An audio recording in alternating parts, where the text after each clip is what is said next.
the glorious opportunity of sharing the pain of this inquiry. Mr. Chairman, you are a strong man, and it has not been easy, but we have tried as best we can to give you as much assistance as possible. Earlier today, we heard the beginning of the preamble to the Constitution of the United States. We the people. It's a very eloquent beginning. But when that document was completed on the 17th of September in 1787, I was not included in that we the people. I felt somehow for many years that George Washington and Alexander Hamilton just left me out by mistake. But through the process of amendment, interpretation, and court decision, I have finally been included in we the people. Today I am an inquisitor, and hyperbole would not be fictional and would not overstate the solemnness that I feel right now. My faith in the Constitution is whole, it is complete, it is total. And I am not going to sit here and be an idle spectator to the diminution, the subversion, the destruction of the Constitution. Who can so properly be the inquisitors for the nation as the representatives of the nation themselves? The subjects of its jurisdiction are those offenses which proceed from the misconduct of public men. And that's what we're talking about. In other words, from the abuse or violation of some public trust. It is wrong, I suggest, it is a misreading of the Constitution for any member here to assert that for a member to vote for an article of impeachment means that that member must be convinced that the president should be removed from office. The Constitution doesn't say that. The powers relating to impeachment are an essential check in the hands of the body, the legislature, against and upon the encroachments of the executive.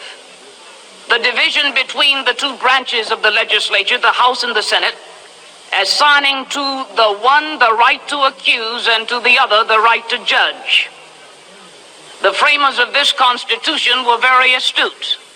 They did not make the accusers and the judges the same person. We know the nature of impeachment. We've been talking about it a while now. It is chiefly designed for the president and his high ministers to somehow be called into account. It is designed to bridle the executive if he engages in excesses. It is designed as a method of national inquest into the conduct of public men. The framers confided in the Congress the power, if need be, to remove the president in order to strike a delicate balance between a president swollen with power and grown tyrannical and preservation of the independence of the executive. The nature of impeachment, a narrowly channeled exception to the separation of powers maxim. The Federal Convention of 1787 said that. It limited impeachment to high crimes and misdemeanors and discounted and opposed the term maladministration. It is to be used only for great misdemeanors, so it was said in the North Carolina Ratification Convention. And in the Virginia Ratification Convention, we do not trust our liberty to a particular branch. We need one branch to check the other. No one need be afraid. The North Carolina Ratification Convention, no one need be afraid that officers who commit oppression will pass with immunity.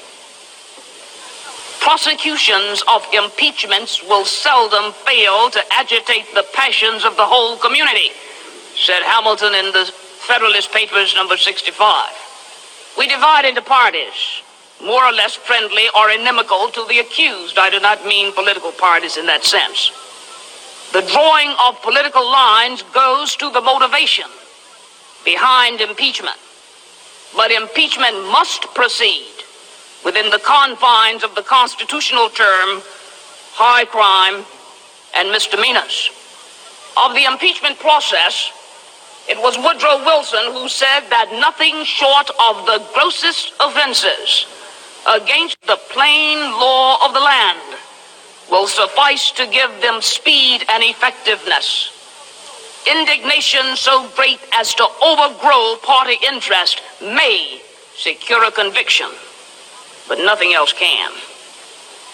Common sense would be revolted if we engaged upon this process for petty reasons. Congress has a lot to do.